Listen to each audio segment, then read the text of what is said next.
오늘은 SK텔레콤을 한번 요약해 보았습니다. 배당 매력이 있는 회사로 알고 있는데 최근에 어떤 변화들이 있었는지 한번 정리해 보았습니다. 먼저 주가부터 보겠습니다. 주가는 47,500원이고요. 시가총액은 10조 3,900억입니다. 액면가는 100원이고요. 최근 주가는 이렇게 1년 내내 꾸준히 그냥 흘러내리는 모습이고요. 작년 12월, 재작년이죠. 21년 12월에 63,100원을 최고가로 해서 고점 대비 약 24.72%나 하락했습니다. 그리고 이 11월 말에는 인적 분할 및 액면 분할이 있었고요. 액면 분할은 500원에서 100원으로, 인적 분할은 SK 스퀘어라는 회사를 분사시켰습니다. 주로 투자 회사로 분사시켰고요. 당사에는 통신과 관련된 서비스하는 회사들만 남아 있고 투자했던 회사들, 특히 SK 하이닉스도 데리고 나갔습니다. 월봉으로 보겠습니다. 월봉으로 보면 당사 주가가 뭐 크게 재미는 없는 회사죠. 근데 보면 2012년에 바닥이었고 대충 2014년 이후에는 주로 5만 원 정도, 현재 액면 분할한 이후에 5만 원 기준으로 움직였던 것 같습니다. 그리고 최근 최고가는 6만 원이었고 최근 많이 떨어졌을 때는 약 3만 원대 초반까지 떨어졌습니다. 그래서 요 3만 원까지 온 게 요 팬데믹 때문에 시장이 급락했을 때 떨어진 거니까 여기까지 이제 올 일은 없을 것 같고, 그리고 보통 평균 5만 원을 기준으로 보시면 될 것 같습니다. 그리고 60일 월봉으로 이렇게 보면 지금 주가는 많이 떨어져 있다라고 생각이 되고요. 그리고 하이닉스 인수는 2012년도 3월에 공교롭게도 이 회사가 바닥일 때 인수를 했더라고요. 그러니까 요때 인수했고요. 3월에. 그리고 그 이후에 이 회사도 주가도 같이 올라왔습니다. 그리고 네, 그렇게 진행했죠.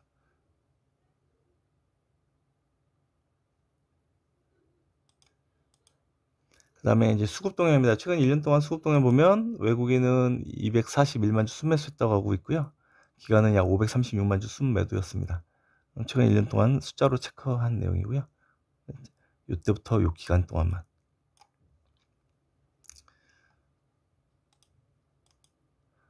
그리고 주식 이벤트에 대해서 잠깐 언급을 하겠습니다. 2011년도 있었는데 제가 그 전에 SK텔레콤에 대해서 공부하거나 요약한 적이 없어서 저도 오늘 처음 들어보는 얘기고, 아는 분은 아시겠지만 혹시 모르는 분들을 위해서 정리를 했습니다.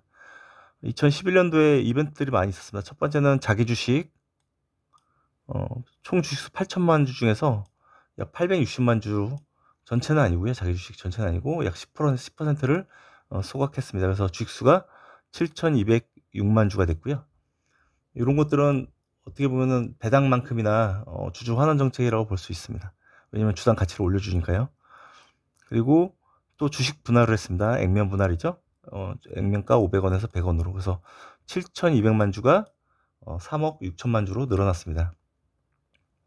5배 늘어난 거죠. 주 목적은 이제 유통 주식 확대를 위해서 한 거라고 하는데요. 결국은 이제 기업 인적 분할과 동시에 일어났습니다. 인적 분할, SK텔레콤과 SK 스퀘어로 분할을 했고요. 약 6대 4로 분할을 했습니다. 그래서 전체 자산 중에서 일부분을 60%를 SK텔레콤에 남고 SK 스퀘어원이 약 40%를 떼갔습니다. 그래서 주식수도 3억 6천만 주 중에서 60%인 약 2억 1,800만 주가 현재 주식수가 됩니다. 그리고 SK 스퀘어는 아까 말씀드렸듯이 SK 하이닉스 지분 20%를 갖고 나갔습니다. 매출이익 자본입니다. 최근 기준으로.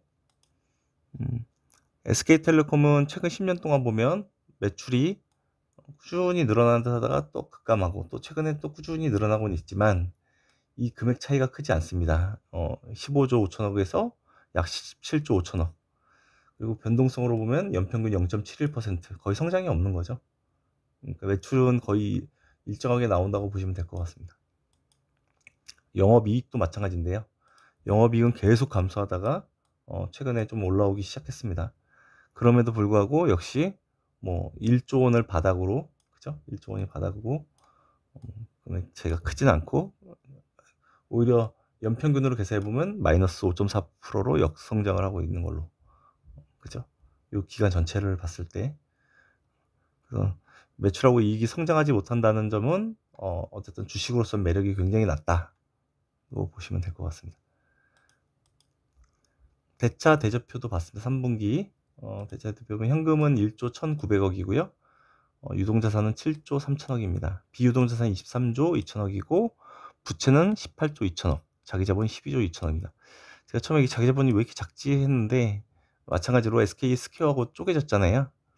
SK 스퀘어가 지금 부채가 5조, 자기자본 18조입니다.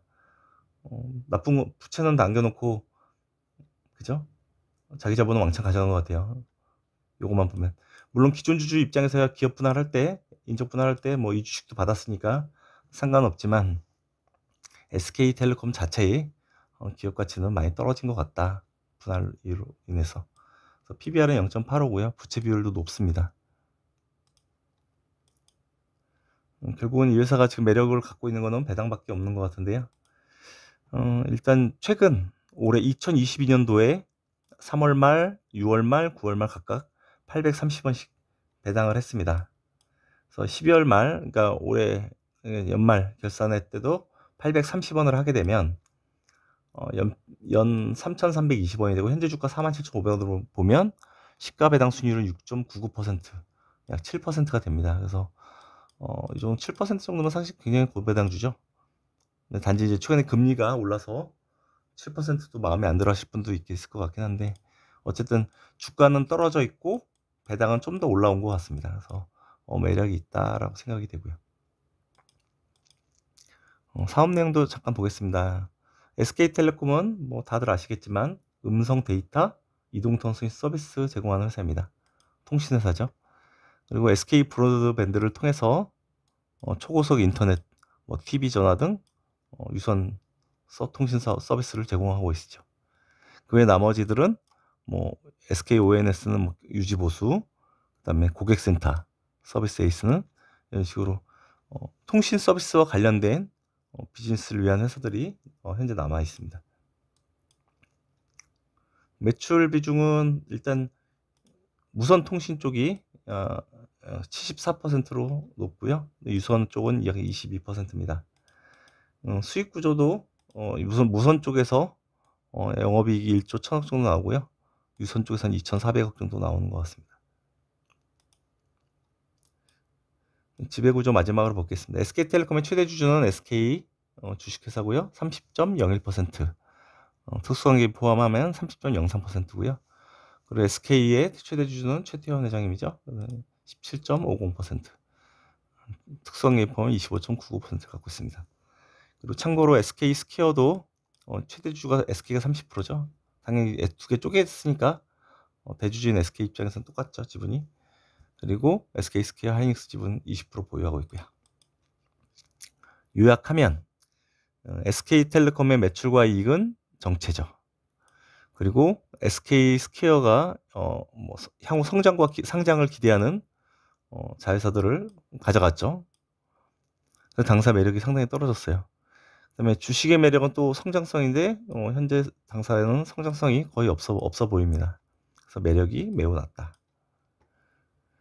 우리 예전에는 이게 KT하고 LG U+ 막 고객 서로 뺏고 했는데 결국 거기도 마케팅 비용이 엄청나게 늘어나서 수익은 거의 좋지 않더라고요. 그리고 5G 도입 때도 그랬지만 휴대폰 대당 사용 단가 요금이죠. 요금을 올리거나 이런 경우에 매출이 높아질 수 있는데 그것도 그만큼 신기술 투자가 필요한 상황이고요. 그래서 결국은 투자도 별로 없고 단가도 많이 못 올리는 상황이 된 거죠. 그래서 지금은 성장성이 매우 부족하다. 결국은 이제 배당밖에 볼 게 없는 거죠. 그래서 아까 말씀드렸듯이 분기 830원 배당으로 현재 시가 배당 수익률이 약 7%가 도달하고 있고 아까 말씀드린 또 회사가 매출이나 이익이 크게 늘거나 줄지 않아. 위험은 적은 회사죠. 그런데 주가는 떨어져 있어요. 매력이 있는 거죠. 그래서 일단 가격 메리트가 있다.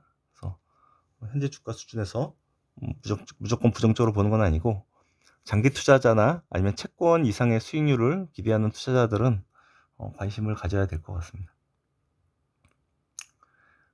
그리고 마지막으로 이제 회사 입장에서 기존에 계속해오던 일단 자사주 매입, 그다음 소각 이게 중요할 것 같습니다. 왜냐하면 배당 수익률은 지금 금리가 높아져서 매력이 많이 낮아져 있는데 결국은 이런 매각과 소각을 통해서 투자자의 어떤 주주 이익을 극대화시키는 노력이 있다면 주가도 어느 정도는 올라올 거라고 믿습니다. 이상입니다.